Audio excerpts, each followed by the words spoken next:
Insan Maulana Firdaus. Ya, Reja. Iya, seperti apa proses evakuasi hingga sore hari ini?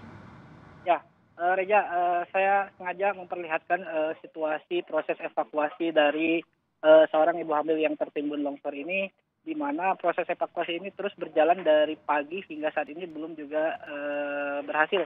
Namun dari informasi yang tadi saya dapatkan bahwa korban sudah terlihat di bawah reruntuhan. Namun proses evakuasinya masih belum bisa dilakukan karena terhalang oleh beberapa puing-puing bangunan. Dan terlihat di sini juga tim Basarnas menyediakan beberapa alat, ada Hilti namanya dan juga airbag, di mana Hilti ini berfungsi untuk membuka jalur atau memecah beton yang menghalangi jalur proses evakuasi, sementara airbag sendiri untuk menahan beban di saat proses evakuasi. Dan terlihat pihak TNI dan juga tim Basarnas masih terus melakukan proses evakuasi. Ya, Namun, Insan. ya.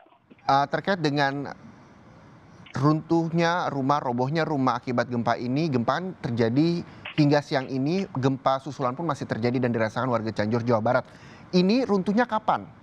Dan proses evakuasinya apakah dilakukan tadi siang atau seperti apa?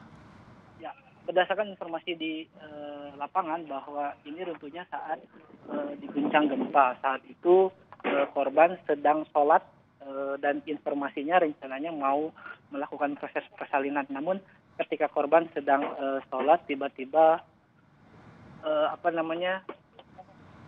Bangunan runtuh. Bangunan runtuh.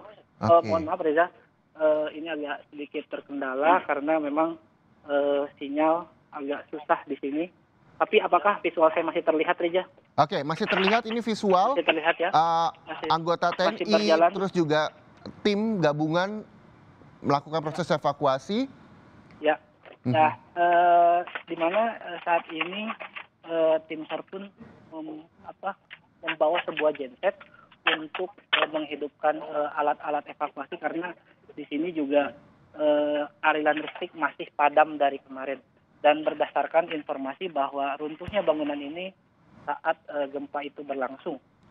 Dan terlihat sejumlah relawan sedang mempersiapkan proses evakuasi, di mana proses evakuasi ini memakan waktu yang sangat lama karena cukup dilakukan, karena berhubung rumah yang menimbun korban ini adalah memiliki bangunan 2 lantai, sementara korban berada di lantai pertama. Seperti itu.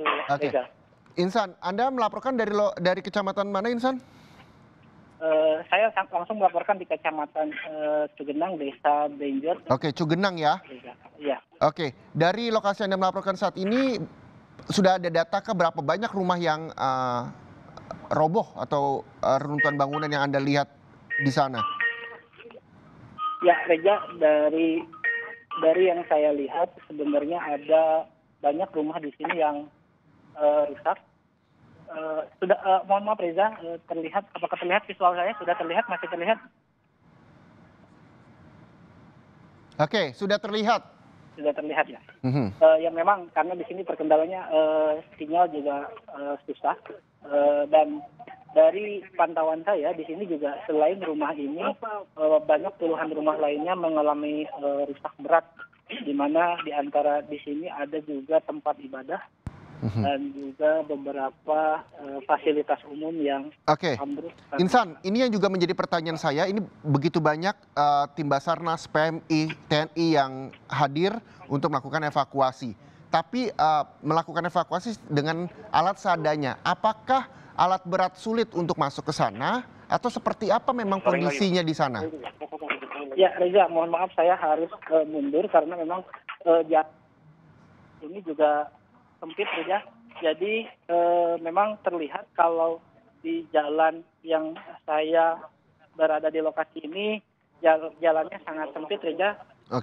Kalau saya ukur itu hanya masuk satu mobil, tidak bisa 2 mobil, jadi harus satu jalur, sehingga alat berat tidak masuk ke lokasi ini. Dan di sini pun terlihat sejumlah bangunan rumah mengalami kerusakan dan ini terlihat warga pun sedang menyaksikan proses evakuasi orang ibu hamil. Oke, ini proses evakuasi ibu hamil 9 bulan yang harusnya akan melakukan persalinan, ternyata tertimpa runtuhan bangunan di sana. Lalu bagaimana saat itu kondisinya? Apakah banyak warga juga yang tertimpa runtuhan di sana? Sudah diketahuikah informasinya, Insan? Ya, dari informasi dari warga memang selain ibu hamil ini yang tertimpa, warga lain yang saat itu berada di dalam rumah pun tertimpa namun mengalami luka berat dan luka ringan. Warga yang mengalami luka berat dan luka ringan pun langsung dilarikan ke rumah sakit. Namun sebagian diobati dengan seadanya berhubung di rumah sakit dan klinik itu sangat penuh. Dan terlihat Reza, ini adalah lokasi proses evakuasi yang berada di sebelah kanan dari rumah tersebut, di mana ini adalah lantai 2 yang ambruk ke bawah, dan di sini juga sejumlah relawan masih terus melakukan evakuasi. Nah, ya, Insan, yang juga menarik bahwa pada saat ibu hamil 9 bulan tertimpa runtuhan bangunan sedang sholat, tadi Anda menyampaikan itu. Lalu bagaimana kondisi keluarga yang lainnya? Ya, untuk proses kejadian yang saat itu berlangsung. Insan, bisa diulangi kembali karena suara Anda kecil sekali saya dengarnya. Ya, Reza, apakah terdengar? Oke, sudah jelas. Ya, dari informasi pihak keluarga, pada saat itu keluarga lain tidak berada di dalam rumah, melainkan akan menyiapkan proses persalinan mereka. Namun saat itu korban sedang sholat dan saat itu terjadilah gempa yang mengakibatkan rumah milik mertuanya ini roboh, Reza, seperti itu. Lalu apakah pada saat terjadi, adakah informasi dari tetangga sekitar bahwa pada saat ibu hamil sedang sholat tersebut ada suami di sana, ada keluarga di sana, atau anak, saudara bahkan, atau seperti apa yang Anda dengar cerita dari para tetangga dan juga warga lain di sana? Ya, berdasarkan informasi dari para tetangga, memang pada saat itu ada beberapa saudaranya juga yang di rumah, namun mereka berhasil menyelamatkan diri. Sementara korban yang saat itu sedang beribadah, sholat, geraknya terbatas dan saat itu dia tertimbun seperti itu, Reza. Dan namun untuk keluarga lainnya yang saat itu berada di dekat rumahnya pun mengalami luka ringan seperti itu, dan hingga saat ini mereka sudah diobati. Sementara korban yang bernama Dede ini masih dalam proses evakuasi. Begitu, Oke, Reza. proses evakuasi juga masih berlangsung.